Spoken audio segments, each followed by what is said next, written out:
Oke, selamat pagi untuk anak didik kami semua. Kembali kita berjumpa tentunya dalam pelajaran pendidikan Pancasila dan kewarganegaraan. Oke, Bapak harap anak didik kami semua tentunya dalam keadaan sehat. Oke, minggu yang lalu kita sudah mempelajari tentang pelanggaran hak asasi manusia. Hari ini juga kita tetap dalam pelajaran yang sama mengenai kasus pelanggaran hak asasi manusia di Indonesia.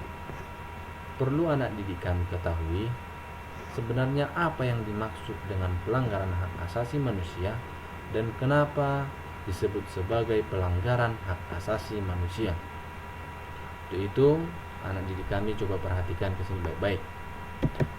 Pelanggaran hak asasi manusia adalah setiap perbuatan seseorang atau sekelompok orang, termasuk aparat negara, baik disengaja atau karena kelalaiannya, yang secara hukum mengurangi, menghalangi, membatasi, dan mencabut hak asasi manusia seseorang atau sekelompok orang yang dijamin oleh undang-undang dan dikhawatirkan tidak akan memperoleh penyelesaian hukum yang adil dan benar.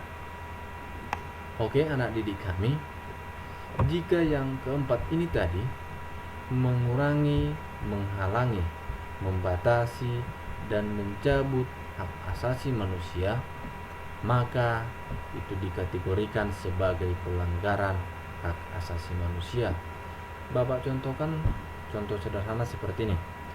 Jika si A membunuh si B dan keluarga si B atau kerabatnya melaporkan ke pihak yang berwajib, tetapi pihak atau aparat penegak hukum tidak menyelesaikan hukum ini atau tidak memproses hukum tersebut,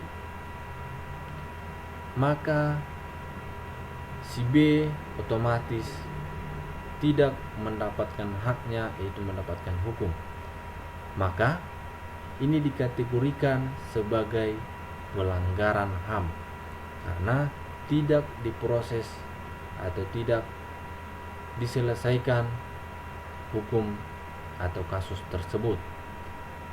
Oke, minggu yang lalu juga Bapak sudah mengirimkan video contoh tentang pelanggaran hak asasi manusia yang sampai sekarang belum terselesaikan atau belum diproses dan mendapatkan hukum dengan adil dan benar.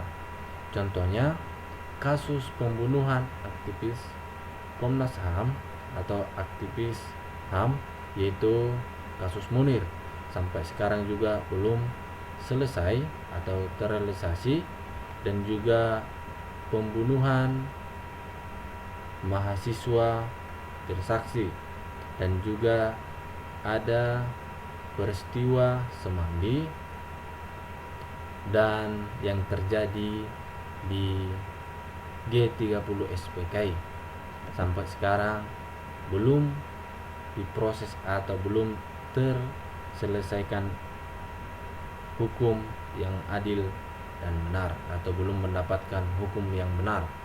Sampai sekarang kasus tersebut belum terselesaikan. Oke, sekarang kita lanjut. Berdasarkan sifatnya, pelanggaran hak asasi manusia ada dua. Yang pertama, pelanggaran HAM berat.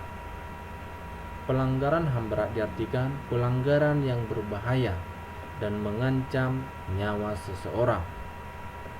Pelanggaran HAM berat dibedakan menjadi dua, yaitu kejahatan genosida. Kejahatan genosida ini itu kejahatan yang dilakukan secara massal oleh sekelompok orang.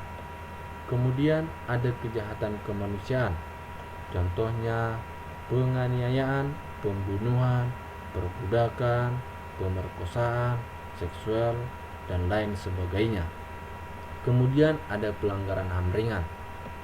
Pelanggaran HAM ringan diartikan sebagai pelanggaran yang tidak mengancam nyawa manusia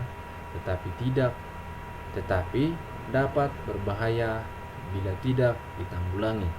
Contohnya penghinaan, bully, pencemaran nama baik, dan lain sebagainya. Jadi pelanggaran HAM ini ada dua, yaitu pelanggaran HAM berat dan pelanggaran HAM ringan. Oke, Bapak kira sampai di sini pelajaran kita mengenai pelanggaran hak asasi manusia. Jika ada yang kurang paham, silakan ditulis dalam kolom komentar. Minggu depan kita masuk pelajaran tentang upaya penegakan hak asasi manusia di Indonesia. Oke, sampai di sini materi kita tentang pelanggaran hak asasi manusia. Selamat pagi dan selamat berjumpa minggu depan. Sekian.